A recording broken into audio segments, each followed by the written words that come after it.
Good morning, and welcome to your daily Farm and Home Show, brought to you by the University of Kentucky Cooperative Extension Service. And now, here's your host.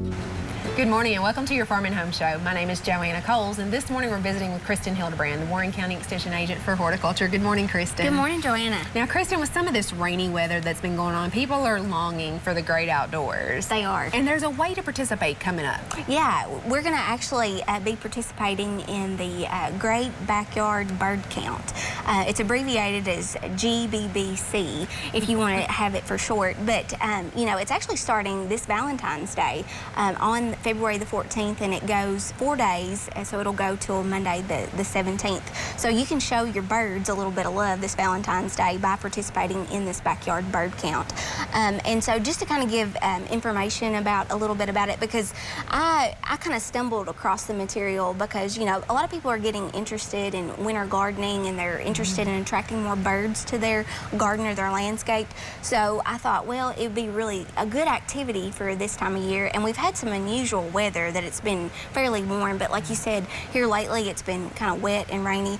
But this particular event or project is led by a couple of different organizations. The first one is the Cornell Lab of Ornithology.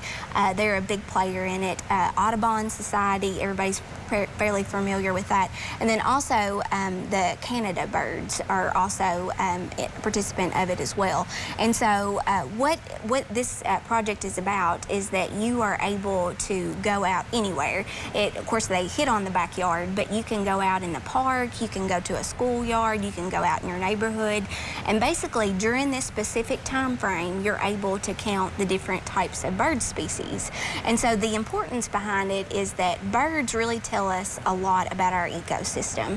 So they're really a good indicator of the health of our ecosystem. And so it's said in a study that was done last fall that there has been a decline in our bird population due to urbanization, disease, other type of instances like that. So there's been a study that says there's been a big reduction in it. So as you're able to participate in the Great Backyard Bird Count, you're actually helping a lot of scientists see what populations are available in your particular location, because I mean, scientists can't get out everywhere, and this is a global effort. So it's not just done here in Kentucky, all across the United States, even into Canada. Basically anywhere that you want, you can participate. So all you have to do is you can do it on your phone mobily, or you just have to have an internet connection at home. Okay. So what you do is during those particular days, again, this year it's done on February 14th and it goes to the 17th. You're just going to go outdoors, and there's a couple of different observation methods that you can do if you're traveling. So like if you're going to multiple locations within a 5-minute radius or more, they want you to include that as multiple for that particular day because you're traveling from different locations. And so what you'll do is for that particular instance, you'll put in multiples depending on how long that you're traveling.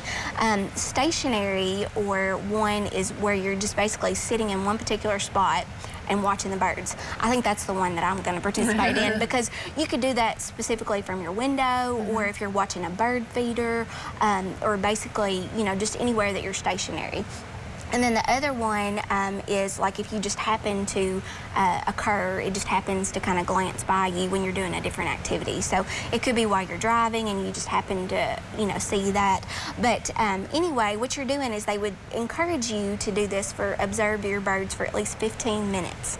Now, they encourage you to do more if you want to, but at least 15 minutes. And you can also do it morning and afternoon. Of course, it's kind of hard to see it in the nighttime, but if you have a little bit more day length on your side, you could, you know, maybe go a little bit further. Now, Kristin, I'm not well versed in my birds. I know you have a bunch of them here. Can I still participate even though I might not know all the different types of birds? Yes, so this is good for beginners all the way up to experienced, and so I don't know all the birds either. So there's a study guide or a guide that they've put together that shows a lot of the different birds, and I printed this in color so that way people could kind of see what those guides are like. So they want you to be specific specific in what particular bird that you have. So instead of just saying cardinal, they want you to say northern cardinal, blue jay, and they want you to be particular when you're counting them. So like if you're watching at a particular bird feeder and you see 8 birds, but they're all the same type, they just want really you to record that as one.